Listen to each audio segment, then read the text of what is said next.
Very recently, not 6 months ago, I went camping last minute with a few friends in the northern Minnesota National Park area. The trip was fairly normal and uneventful. I personally love the forest and nature. However, am quite scared and a tad superstitious.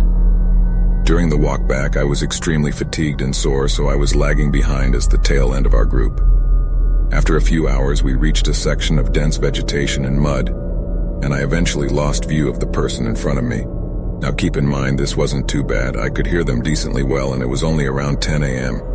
After about 20 minutes, however, they were still out of sight, and I could only hear them on and off. In fact, I was slowly beginning to think I was mixing up their sounds with my own. I yelled out for them to slow down a second, and received a muffled response that I could tell was quite far from me. I called out again, and no response. I panicked a bit and began to hustle. My senses were on full alert. I was constantly peering around through the green, looking deep and quickly for any sight of my friends. I also had a strange feeling of loneliness and like something else was near me, like an animal or something. I chalked it up to just being paranoid and scared, and focused on staying on the path and catching up with my friends. Despite the previous attempts at yelling out to them, I was pretty sure they weren't too far off. They couldn't be. I was moving at a decent pace after all.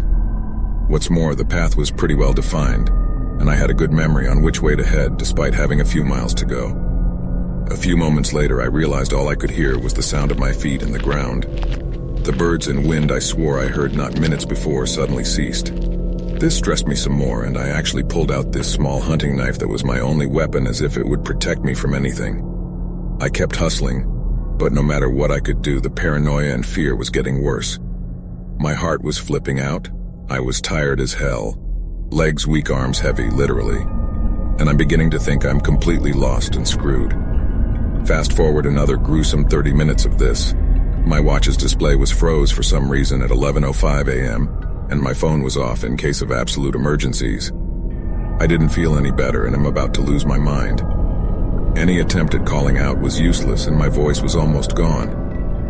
I finally try to relax, having horrible exhaustion, yell out, hoping my companions hear that I'm resting for a moment, get the classic no response, and just sip some water.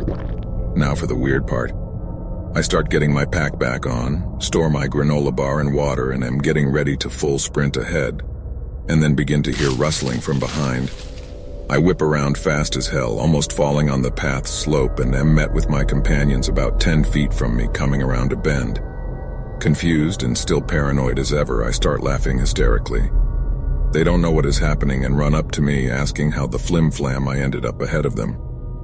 I have no clue, explain my past hour or something of terror, and just stare at my feet about to vomit. I then look back up at my friends, and their faces made me about to retaste my granola bar. They ask again how long I was separated. They're all super puzzled, and explain that it hasn't been more than 10 minutes. They even show me their watches, and it shows roughly 10:15 a.m. I slowly peek down at my watch, and it reads 11:42 a.m. Owning a Pebble smartwatch, I quickly dismissed it as a malfunction due to my phone being off, Bluetooth connection, and just urge us to all get the hell out of here. I've read a lot of stories about lost time, etc., especially in forests. I still think my watch is just garbage, and the paranoia flipped me out into dragging time. As for ending up in front of my friends, though, I blame the path being weird somewhere.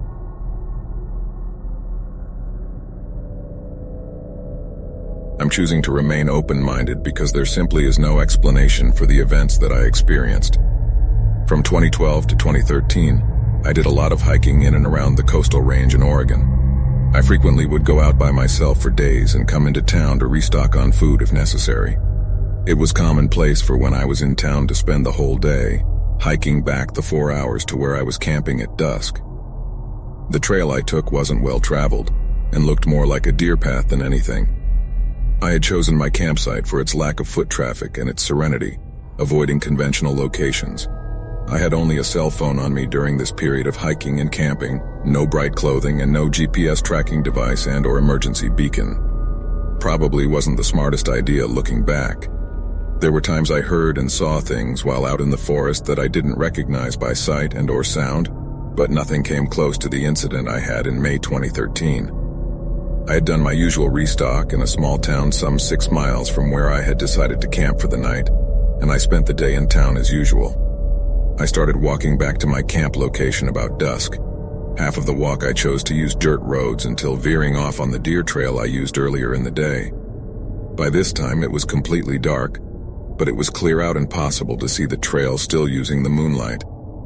I don't listen to headphones while hiking. I have always thought it's wise to be able to hear what's around me in the event there's a predator, whether human, animal, or whatever. I was mentally doing some calculations for the next day's hike when my mind is literally stopped mid-track. I hadn't heard anything, and I don't make hardly any sound when hiking. If I had heard something, I would have known. For some reason, be it a sixth sense or survival instinct, I'm not sure. But I was jolted quite suddenly out of thought and very aware of the fact I wasn't alone on this trail.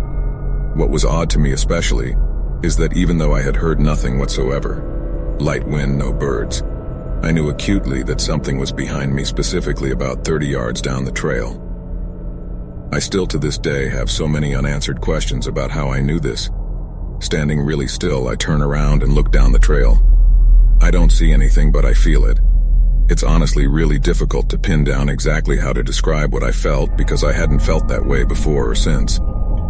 It was straight up fight or flight, and my logical mind was saying there's nothing out of the ordinary while my senses were saying get the hell out of there.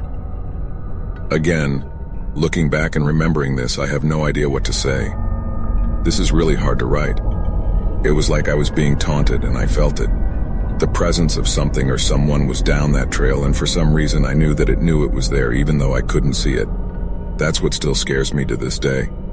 It knew. And it was bright enough out for me to see down the trail 30 yards back, no problem. There wasn't anything on that trail, and I will swear by it. It was like I was being taunted or beckoned to come closer. This was maybe 30 seconds into looking down the trail, if that. I was panicking, but I still wasn't sure what to think because I wasn't seeing anything threatening, so I turned around, started walking a quick pace. I didn't know what else to do.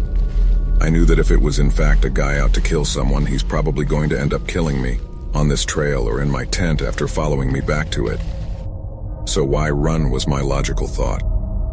I would say it was not even a minute into quick trek back that I hear what I can only describe as a sound like rushing or swooping air, followed by what seemed like a rake sliding across the dirt trail, the former sound happening right after the latter sound.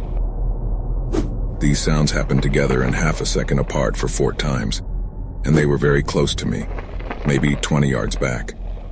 Looking back, I don't know how I was able to stay composed and not soil myself, but somehow I mentally stayed focused on getting back to my tent, ignored the panic, and just kept walking quickly, not looking back. Whoever or whatever it was still followed me the majority of the next hour. I just kept heading forward and didn't look back. A few minutes from my camp location, the fight or flight feeling gradually but succinctly left, and I crawled into my tent and didn't sleep a minute that entire night. Morning came, I packed up, and I left.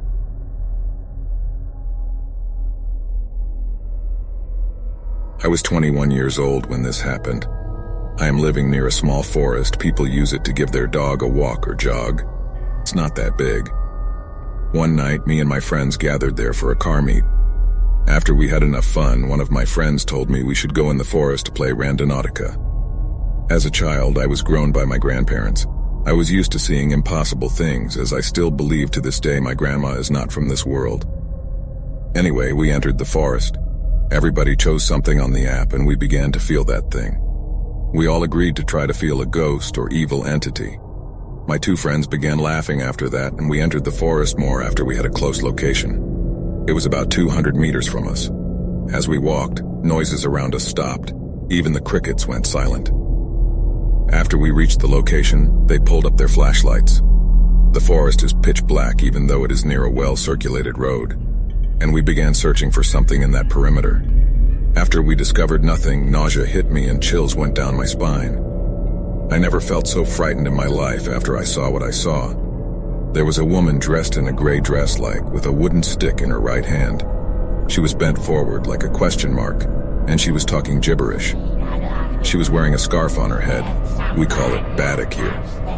My 2 friends made a run for it, but I was too terrified to move. She got her head up and I never saw something more horrifying in my entire life. It made all the horror movies I saw seem like girl makeup videos. Her face was coal like pitch black with two white eyes. I could see that because I had my phone flashlight on. The hair was embalmed with some brown liquid and she smelled rotten. She started coming, slowly but surely after me. I ran for my life. Nobody could save me from that. After I got to my car, I drove home. When I reached home, my grandma called me and asked me if I am okay. I just said yes. I did not realize it at that time. She already knew, I think. I am still shocked to this day. In my tradition, we call it Muma Paduri, the mother of the forest. And you never want to encounter her.